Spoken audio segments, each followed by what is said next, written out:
The first Easter.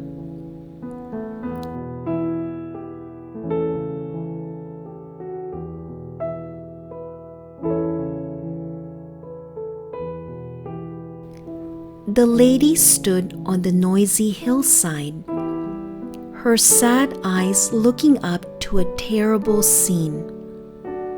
Her son was dying. The mother was Mary, and she stood near the place where Jesus was nailed to a cross. How could all this happen? How could Jesus end such a beautiful life in such an awful way? How could God allow his son to be nailed to a cross to die there? Did Jesus make a mistake about who he was? Did God fail?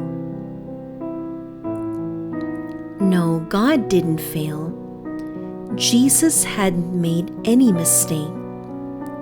Jesus always knew he would be put to death by wicked men. Even when Jesus was a baby, an old man named Simeon had told Mary that sadness lay ahead. A few days before Jesus was killed, a lady came and poured perfumed ointment on his feet. "She's wasting money," the disciples complained. "She's done a good work," Jesus said. "She did it for my burial." What strange words. After this, Judas, one of Jesus' 12 disciples, agreed to betray Jesus to the chief priests for 30 pieces of silver. At the Jewish Passover feast, Jesus had his last meal with his disciples. He told them wonderful things about God and his promises to those who love him. Then Jesus gave bread and a cup for them to share. These were to remind them that Jesus' body and blood were given to bring forgiveness for sins. Then Jesus told his friends that he would be betrayed and they would run away. "I won't run away," Peter insisted. "Before the rooster crows, you will deny me 3 times, Jesus said. Later that night, Jesus went to pray in the Garden of Gethsemane. The disciples who were with him fell asleep. "Oh, my Father," Jesus prayed, "let this cup pass from me. Nevertheless, not as I will, but as you will." Suddenly, a mob marched into the garden, led by Judas. Jesus did not resist, but Peter cut off a man's ear. Quietly, Jesus touched the man's ear and healed him. Jesus knew his arrest was part of God's will. The mob took Jesus to the high priest's house.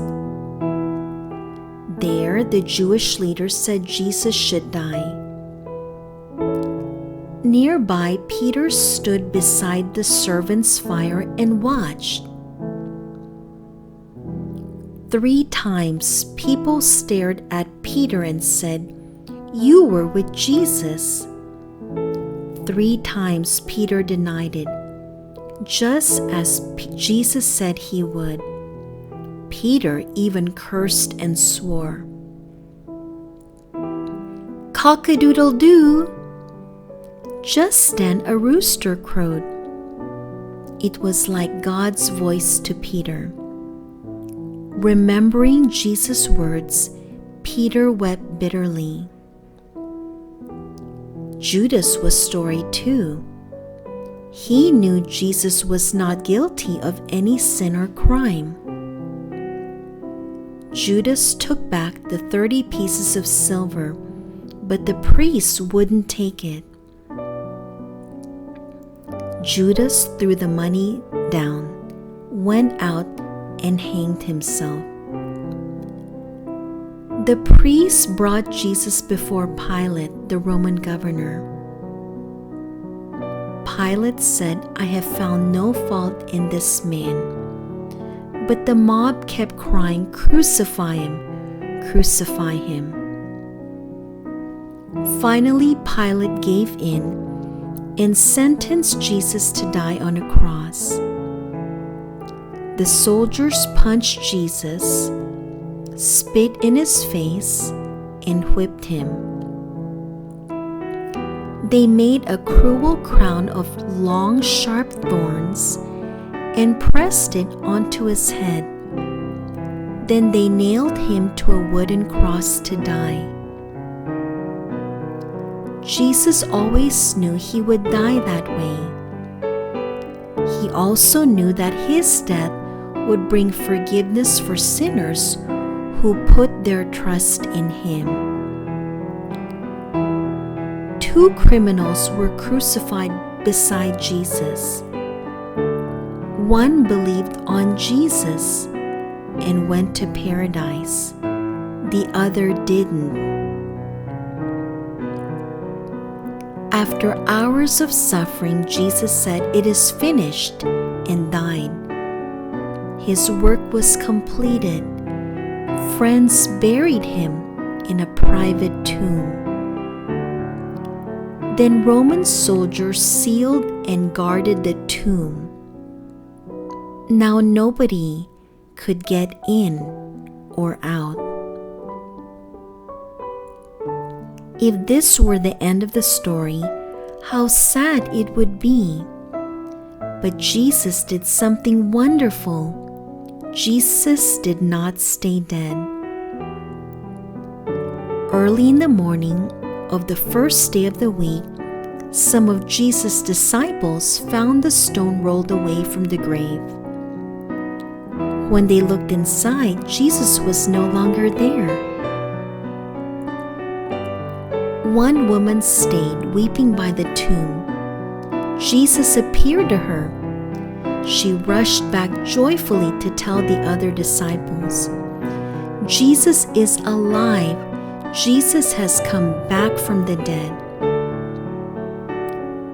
Soon Jesus came to the disciples and showed them his nail-scarred hands. It was true. Jesus was alive again. He forgave Peter for denying him and told his disciples to tell everybody about him. Then he went back to heaven where he had come from. The first Easter, a story from God's Word, the Bible, is found in Matthew chapters 26 to 28, Luke chapters 22 to 24, and John chapters 13 to 21. The end.